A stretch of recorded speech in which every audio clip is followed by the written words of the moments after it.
И с белой сумочкой. Ну, а куда деваться?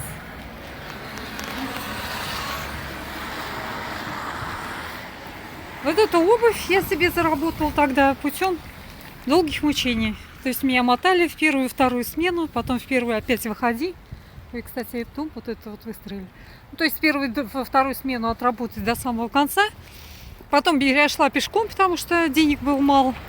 Оставалось. И, ну как оставалось, я зарабатывала там мало. За 2 смены, за 7 машин я могла 1400 унести, не более того. Вот. И, допустим,